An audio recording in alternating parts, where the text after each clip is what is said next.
देखिए, देश में जो माहौल चल रहा है और जो अशांतता फैलाई जा रही है, कहीं न कहीं ऐसा लगता है कि नियोजित पद्धति से बहुत ही प्लानिंग के साथ ये लोग हो कर रहे हैं। अब उसको जो आज की देश की स्थिति है, उसको हम एक ही शब्द कैसे थे कह सकते हैं कि असाधारण स्थिति देश में बनी हुई है।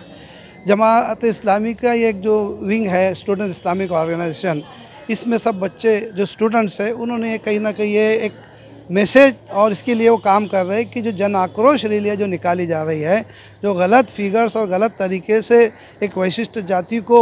मोटिवेट करके और एक वैशिष्ट समाज को टारगेट करने की कोशिश की जा रही है।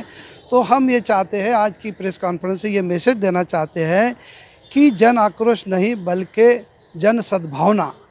ये लोगों में हम पैदा करना चाहते हैं। मज़हब को बाजू में रख के, मज़हब अपनी जगह है, मज़हब अच्छी चीज़ होती है, उसको अच्छे के लिए अपनाना चाहिए। उसका गलत यूज़ करने वाला, मिसयूज़ करने वाला वो गुनहगार होता है। तो मज़हब के नाम पे गलत तरीके से जो फैलाया भड़काया जा रहा है वो गलत है। हम चाहते हैं कि सारे समाज के लोग एक जगह आए, इसलिए हम जगह जगह हर स्टेट में, हर महाराष्ट्र के पूरे स्टेट में जा के ये प्रोग्राम कर रहे हैं, प्रेस कॉन्फ्रेंस कर रहे हैं, इफ्तार पार्टी कर रहे हैं, उसके बाद ईद मिलन कर रहे हैं और सारे समाज को हम साथ जोड़ना चाहते हैं कि प्यार मोहब्बत समाज जिसमें जुड़े और हमारी सारी शक्ति इस देश के विकास पे केंद्रित हो, ना कि वो इधर उधर गलत हेट स्पीच और गलत नफरत फैलाने में जाए।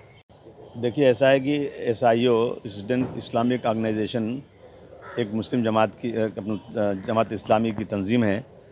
ये इनकी बहुत अच्छी सोच है कि इस देश के अंदर हम सब जो जन आक्रोश रैली निकल रही है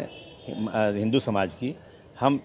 ये ऐसी रैलियाँ नहीं निकलनी भाई, ऐसी रैली निकलनी चाहिए जिसके अंदर मुस्लिम, हिंदू, सिख, ईसाई एक साथ मिल करके इस देश की भाईचारगी को फ़रोग़ दें, भाईचारगी बढ़े देश के अंदर। ये झूठ बोल करके जो नफ़रत फैला रहे हैं ना, सिर्फ पोलराइजेशन करने के लिए, ये बंद किया जाए। इससे देश का बहुत बड़ा नुकसान है। हम सब हिंदू, मुसलमान, सिख, ईसाई अपने अपने मज़हब पर चलें, किसी को किसी के मज़हब के ख़िलाफ़ बोलने की ज़रूरत नहीं है और इस देश को डेवलपमेंट की तरफ ले जाया जाए, नफ़रत ख़त्म की जाए। ये इनकी सोच है, इसलिए आज